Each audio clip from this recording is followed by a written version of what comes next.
My name is Stella. I'm 36 years old, and on an early summer Sunday evening in Santa Barbara, I realized I was no longer part of the Hayes family. I came to my brother Marcus's 45th birthday party with a carefully chosen gift. A Mont Blanc pen engraved with his name. I wasn't there to impress anyone. I just wanted to show up as a normal, respectful sister, and be treated as such. The party was held at my parents' new estate, a 2-story beachfront house that used to be our childhood weekend retreat. Now it had been repainted in stark white, strung with outdoor lights, and catered by a private chef. The event was orchestrated like a small wedding, complete with a coordinator in black holding the guest list. I parked, stepped out in a simple olive green fitted dress, hair pulled into a neat bun. I handed over my invitation, but the young man at the gate barely glanced at it before looking back at his list. "Sorry, your name?" he asked, voice polite to the point of robotic. "Stella Hayes, I'm Marcus's sister." "Stella Hayes," he repeated, finger sliding down the column. Then he stopped. "Ah. You're listed as A+1 under the family group." I frowned. "Listed as what?" He turned the sheet toward me.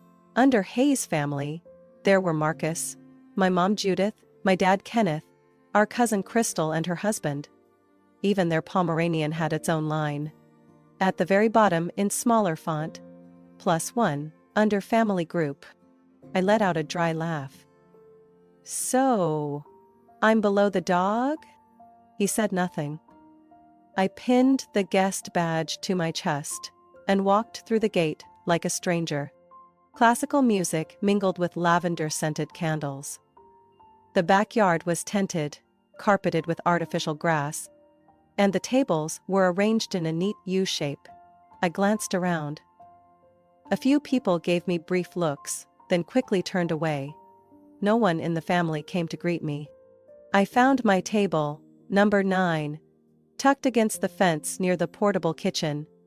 My chair was slightly crooked, the napkin hastily folded like someone had tossed it there. The water glass had lipstick on the rim. I stood still for a moment, something heavy settling in my chest. Marcus stood at the center, tall, polished in a sharp designer suit. His wife Bianca stood beside him, wrapped in a tight red dress tailored for the occasion. Judith clung to the arm of a man I didn't recognize, her face beaming like she was hosting a press conference. My father sipped his scotch, completely at ease. No one looked at me. No one said my name. When the event coordinator called the original members of the Hayes family for a group photo, I stayed seated, pretending to check my phone. But I watched them line up, posing carefully. No one asked where I was. Not one glance searched the room for me. I swallowed the rising sting in my throat.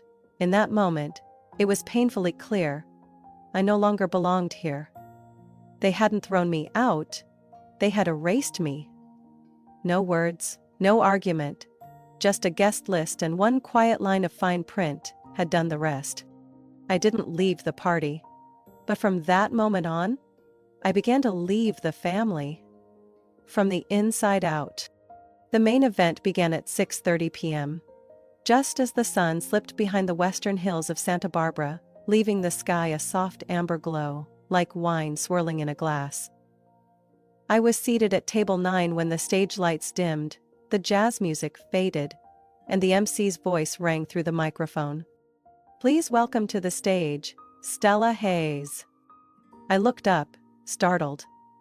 No one had told me anything, no heads up, no instructions. I hadn't prepared a word. All I felt were dozens of eyes turning toward me. A few scattered claps followed, the kind people give when they expect a performance. I stood, adjusted my dress, and made my way onto the small stage set up in the backyard. The spotlight swept across my face, hot and blinding, just like my mother Judith's gaze from the front row, seated beside Marcus and Bianca. I barely reached the mic before she jumped in, cutting me off with fake enthusiasm. "Before Stella shares a few words, I'd love to tell you all something special." She turned to the crowd, smiling like she was hosting a talk show. You know, the best gifts don't come in boxes, they come from the heart. Light laughter rippled through the guests. I held my breath. Judith continued, glancing quickly at me before settling her eyes on Bianca. Bianca and Marcus have only been married 2 months. They're starting their life together, and Stella, our dear Stella, owns the loveliest condo in Santa Monica. 2 bedrooms, ocean view balcony, beautifully furnished, perfect for a young couple. My chest tightened. And Stella told me, she went on, that if Marcus and Bianca needed a place to begin, she'd gladly give them the condo. Isn't that right, sweetheart? A gasp moved through the crowd. Someone whistled. Another raised a glass. I froze. No, I never said that. I never offered to give away the home I'd bought after 10 years of saving and working 2 jobs. I turned to my mother. I never said that. She didn't blink. Come on, Stella, don't be shy, you've always been generous. I looked at Marcus. His head was down. Bianca squeezed his hand, lips tight, suppressing a smile. That condo is mine, I said calmly, no microphone needed. My voice carried anyway. No one discussed this with me. This is not a gift. Silence spread like a spilled drink. A few guests discreetly lifted their phones. Judith blinked slowly, her smile faltering into something rigid. You're making a scene, Stella. This was just a lovely gesture. Families support each other. I stepped back from the mic. Call it what it is, Mother. This is manipulation. It's public humiliation. No one came to my defense. No one stood up. Just silence. The suffocating kind, from people who came to watch a free tragedy. I left the stage, not in a rush, not panicked. As I walked past the head table, Marcus pretended to focus on his embroidered napkin. Judith stood frozen, gripping her champagne flute so hard her knuckles went white. I moved quickly past the satin-covered tables, forcing my steps to stay steady.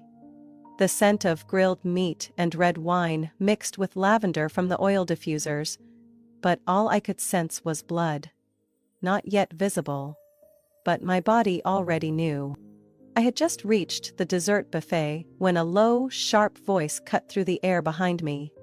You humiliated me in front of everyone. I turned. My father, Kenneth, stood 3 paces away. Eyes bloodshot, jaw twitching with rage, half-cell wineglass still in hand. He didn't yell. He didn't make a scene. His voice was low and cold, sharp enough to slice skin. I took half a step back. I didn't do anything wrong. They ambushed me, I just... Fret. It wasn't a slap. It was the sound of glass hitting bone. I didn't have time to react. The wineglass in his hand shattered against my temple. Half of it hit the grass. The other half left a gash above my cheekbone. Someone gasped. Silverware clattered to the ground. I staggered, clutching my head. My ears rang. Shapes moved around me, blurry, spinning. No one stepped forward, no one reached out. Only phones lifted. Pale camera flashes lit the darkness. Judith rushed in from across the yard, not to check on me, but to hiss at Kenneth. Are you crazy? People are filming. He stared me down, voice shaking with fury. You betrayed your blood. You're no longer part of this family. Warm blood dripped from my face, soaking into my dress. A man in a blue suit murmured. Someone should call 911. No one did. Marcus stood frozen, gripping his whiskey, eyes fixed on the ground. Bianca adjusted her dress strap and turned away. I exhaled, scanning faces both familiar and strange. And in one crushing moment, I knew. None of them would leave their seats for someone like me. I straightened up, head pounding, visions swimming. I looked my father in the eyes. Thank you for giving me your final answer. Then I turned and walked. I didn't run. I didn't cry. I just walked. Past the tables, through the trellis gate lined with bougainvillea, and out of the party where I once believed I'd always have a place. Outside, the sky had gone dark. A cold ocean breeze sliced through the cut on my head. I called an Uber with my free hand, blood still trailing down my face. Like a punctuation mark on a sentence I never agreed to write. The driver hesitated when he saw me. I said only one sentence. I was assaulted, at a party, by my family. He didn't ask another question. At Cottage Hospital's ER, I filled out my own forms, pressing gauze to my wound as the nurse took my information. "Is anyone here with you?" she asked, her voice like silk thread. I looked her in the eye. No one. She didn't look surprised. Just nodded, like she'd seen it far too many times. I lay still under the fluorescent lights, pain pulsing with every heartbeat. And I realized, they didn't just want my condo. They wanted to steal my voice, my dignity, and my existence, right there, under the spotlight, in front of everyone. 3 days after the attack at the party, the wound on my head had taken 7 stitches. The skin still throbbed every time I tilted, but the silence from my family hurt more than anything. Not a single call. Not a text. It was as if I hadn't been there that night. Or ever, really. I was staying at my best friend Alina's apartment, crashing in her living room, which she quietly turned into a refuge for me. Every morning, she left a hot cup of coffee on the kitchen counter, along with a sticky note that simply read, "Don't let them teach you to be silent." On Wednesday morning, as I was repacking my bag to head back to my Santa Monica condo, my phone buzzed with a call from San Diego. "Hello, may I speak with Stella Hayes?" This is she. "Hi, I'm Kelly Lynn from Sapphire Realty. Just confirming the 2 p.m. showing today for your unit on Ocean Crest Drive. If you can't be there, we'll use the temporary access code for entry." I froze in the middle of the kitchen. "Wait, which unit are you talking about?" 3421 Ocean Crest Drive. Unit 406, is that correct? I forced my voice to stay calm. I never agreed to list the condo. I definitely didn't schedule any showings. There was a pause on the other end. "Fine. I see. Well, according to the system, the listing was created 3 days ago, under co-ownership with a Kenneth Hayes. The uploaded documents include a digital signature that matches an ID on file." I felt like someone had poured a bucket of ice down my spine. They had accessed my information and were trying to legally steal my home. I hung up and immediately called my attorney, Brendan Miller, who had handled my condo purchase 2 years ago. "Stella, do you still have your original deed and transfer documents?" "Yes, hard copy and scanned." "But there's something serious, Brendan. They've listed my condo, and I never gave consent." He took a breath. "Do you suspect someone in your family took a spare key?" Then it clicked. A week before the party, during lunch at my parents' house in Newport Beach, my dad had carried my purse out to the car by mistake. When I asked, he shrugged it off. "Thought it was your mom's. They looked the same." I had laughed. Never thought twice. But now, every piece fit together. "I think he took my spare key then." Brandon was quiet for a beat. Then, "Meet me at your condo in an hour. Bring everything." I got there first. There were fresh scratches around the lock. Small, but new. As if someone unfamiliar had tried using a key. Brandon called a locksmith on the spot. As the man dismantled the lock, I stood beside the door, gripping my documents, lips trembling with fury. "I can't believe they went this far," I whispered. "They hit me, erased me from every photo, and now they're trying to sell my home?" Brandon didn't look at me, but his voice was steady. "They're not the first to try something like this, but they'll be the last to do it to you." Once the locks were changed and a deadbolt added, I sat down on the hardwood floor, staring at the walls. The picture frame still hung. The scent of cedarwood candles still lingered. But it didn't feel like mine anymore. This wasn't just my safe space now. It was the battlefield. I looked at the front door, square and silent. If they wanted a war for what didn't belong to them, I wouldn't retreat. Not this time. On Monday morning, just as I was about to leave my apartment for a meeting with Brandon at his law office, my phone buzzed with a message from my mother. It wasn't cold or passive-aggressive like usual. "Stella, I want to see you. No Marcus, no one else, just me and your father. We need to talk. Please. Don't bring your lawyer." Below was a heart emoji. The first one she'd sent in years. I read it over and over. Cautious to the point of absurdity. But I kept reading it anyway. Brandon looked at me as I explained. "They're playing the emotional card," he said. "Want to guess what's waiting for you? A cup of tea, some almond cookies, and a printed agreement on the coffee table." I nodded. "I know. But if I don't go, they'll twist the narrative. Say I shut them out. Say I refuse to hear them out. They're good at playing the victim." Brandon thought for a second, then placed his hand on the table. "Wear a recorder, I've got a mini one, just listen. But whatever they hand you, don't sign. Not under any circumstances." I arrived at my parents' house at 4 p.m. The new Port Beach home looked exactly as it did the last time I walked out of it. White painted door, brown tiled roof, garden trimmed to perfection, almost unnaturally so. But this time, the front door was already open, like they knew I'd come. My mother, Retaliation, stood at the steps in a beige sweater and silk skirt, holding a cup of hot tea. No cameras, no visible tension. Everything arranged so neatly it made me want to scream.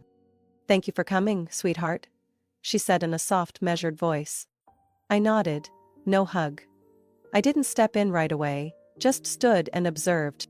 Inside, the place was spotless. The coffee table held a plate of almond cookies I used to like. On the couch lay the old family photo album, the same one that had been mysteriously missing a few pages. Now restored, like nothing had ever been tampered with.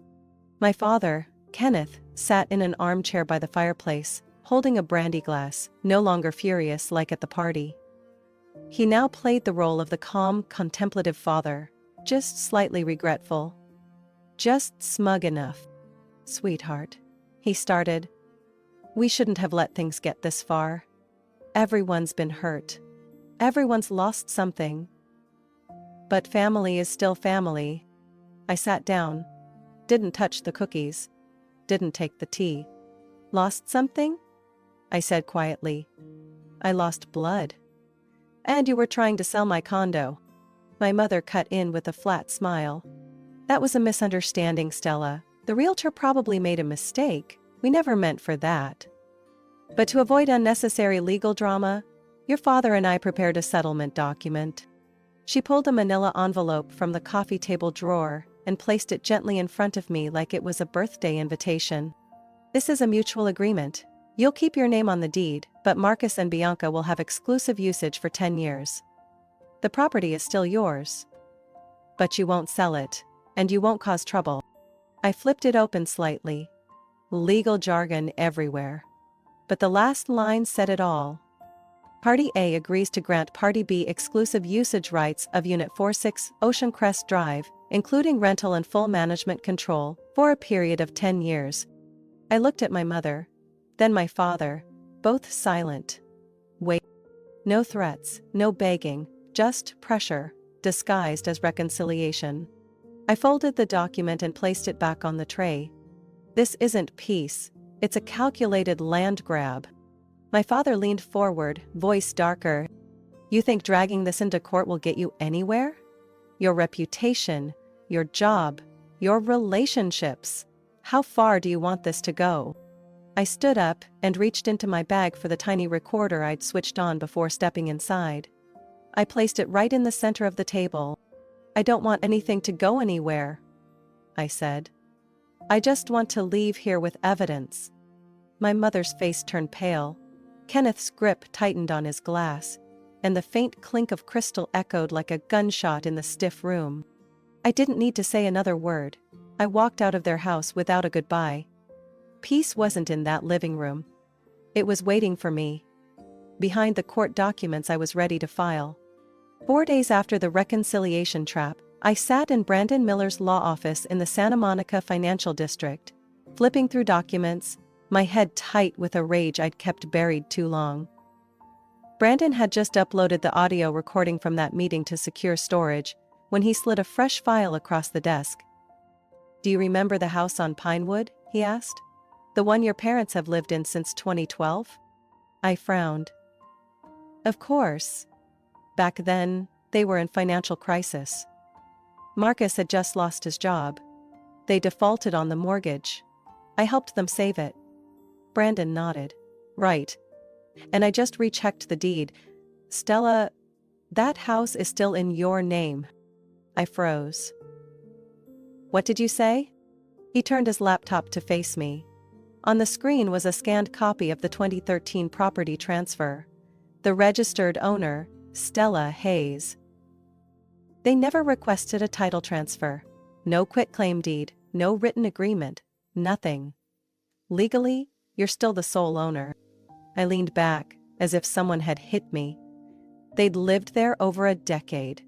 Decorating, hosting parties, taking photos and calling it home. But the house was mine. "Do you want to move forward?"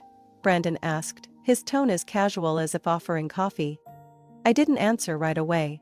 I stared out the window, where sunlight bounced sharply off the glass towers. I thought about the glass to my face, the condo nearly stolen, the agreement, wrapped in almond cookies and fake smiles. "File it, as fast as you can." Brandon nodded. "I'll file for unlawful occupancy within 48 hours, no notice needed." That Saturday morning, I received a text from his office. "The court approved. Eviction is effective 72 hours after posting." 3 days later, as I was making coffee in my quiet condo, my phone rang. It was Brandon. They got the notice. Local sheriff delivered it in person at 8 a.m. I thought I'd feel triumphant. But what I felt was silence. Cold and thick. No kind of justice feels whole when the people losing are the same ones who once held you during a fever, or strung Christmas lights with you as a kid. That night, I got an anonymous text. A short video clip. It showed Kenneth, my father, opening the front door to see the sheriff holding paperwork.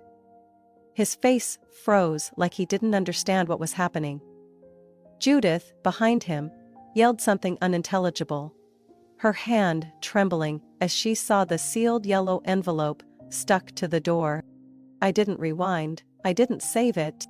I watched it once, just enough to know justice had arrived, without slamming fists or shouting voices.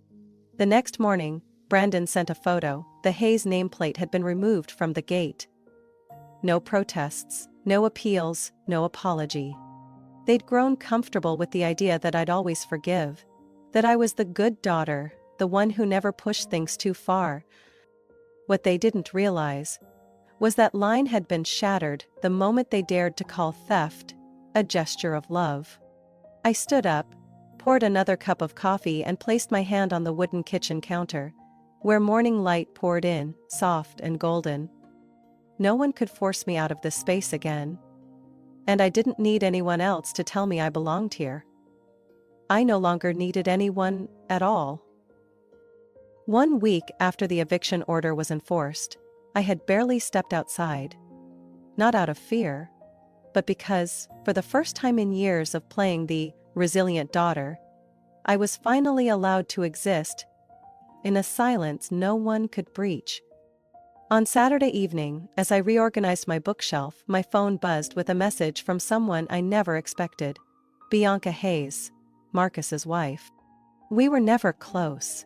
Since the day Bianca entered our family, she'd played the role of the perfect background actress. Smiled just enough, spoke sweetly enough to earn Judith's approval. But that night, she sent a blunt text. "I think you need to see this." Attached was a photo of a dark brown leather album placed on the edge of a dining table. I recognized it immediately. The family legacy album. The one my mother guarded like a relic, brought out only for Thanksgiving or Christmas. I replied, "Which album? Why should I see it?" Bianca didn't answer. She simply sent a series of photos. Page 2. Raucous, age 2 on a rocking horse. Page 2. Marcus and Judith in the garden, 1992. Page 3. Kenneth holding Marcus during a trip to Colorado. And so on. Dozens of photos. Each family moment revolved entirely around Marcus. There was no sign of me. Not even a sliver of a sleeve, a corner of my dress, or the back of my head passing through the frame.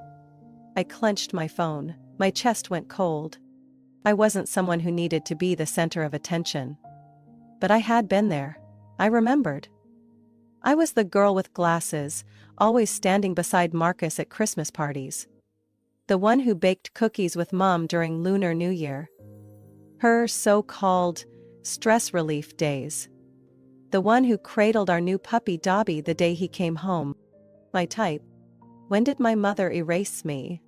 Bianca replied after a few minutes. Yes. I'm not sure. But there are signs. She sent another image. A close-up of a page. A subtle distortion in the background, like something had once been pasted and then peeled off. A corner still had dried adhesive. I couldn't count how many times I'd cried over their cruelty. But this time, I didn't cry. I sat still for a long while. Then a memory hit me like a rewound tape. My 11th birthday. I was in a yellow floral dress, sitting between Marcus and Grandma. That photo had hung in our living room for 2 years. But after I left for college, it disappeared. Mom once said, the frame broke. It wasn't the frame. I stood, pulled out the storage bin from under my bed, the one where I kept old photos. Nestled between old birthday cards and my high school yearbook, I found a copy of the album my mom had given me when I turned 18. I flipped to page 5. The same photo Bianca had sent. And there I was, in the far left corner, reaching for a plate of cookies. They hadn't just erased me from the present. They had tried to erase me from the past. I sat there, something heavy crushing my chest. It wasn't forgetfulness. It was a decision. I messaged Bianca again. Why are you showing me this? She responded with one sentence. Because I think you should know they're rewriting history. I set my phone down, opened my laptop.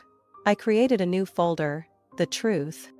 I scanned every photo I had, every original deed, every audio recording from the reconciliation excerpts from the eviction order, and every image Bianca sent me. I didn't know what I'd do with it yet. But I knew one thing. If they were set on erasing me from memory, I'd leave the truth somewhere they could never delete it. I woke up on a quiet Sunday morning, just as sunlight began peeking over the rooftops. The soft gold filtered through the curtains and spilled across the hardwood floor. In my hands was a steaming mug of peppermint tea. On the table, my laptop, left open from the night before. The screen blinked with one question. Are you sure you want to share this folder? I didn't hesitate anymore. I clicked, yes. In that moment, every file in the folder labeled, The Truth, went live on a public archive. Permanent link, verified ID, locked against edits. There it was. Every bank transfer I'd made to Marcus when his company was drowning. The text from Judith that read, Stella, can you cover Ivy's tuition? I'll pay you back in 2 weeks. A promise that never saw daylight. Legal documents listing my condo for sale under a forged signature. The living room audio recording of them handing me that benevolent transfer contract. And the doctored family album, alongside the originals I still owned. No outrage, no captions, no names called. Just the truth. Raw, undeniable. I didn't title the folder with Marcus or Judith's name. I didn't call them Mom or Dad. I didn't craft a viral post. I left one line. For anyone whose voice was smothered by family, this is how I got mine back. Notifications came fast. Messages. Emails. invitations from small podcasts that shared real stories. I declined them all. I didn't do this to become a symbol. I did it to end the story myself. Marcus messaged me twice. First, "Stella, this is damaging my company.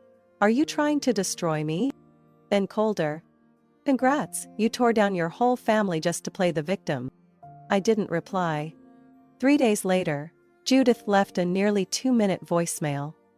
She opened with a trembling apology, slipped into accusations, then circled back to how she sacrificed so much for me as a child. Her voice was hoarse, but the only part that lingered was the ending. "And if you still have any heart left, take it down. Enough already." I closed my eyes, took a long, slow breath. Then I deleted the message. No save, no reply. I didn't need their acknowledgement.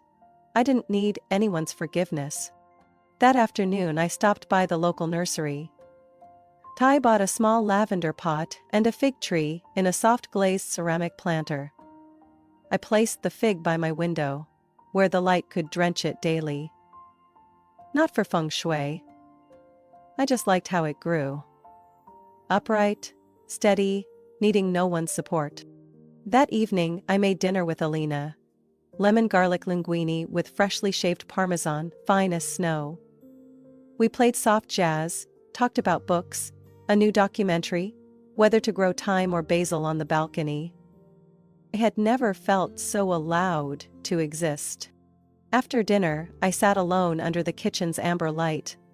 I glanced at the dining table.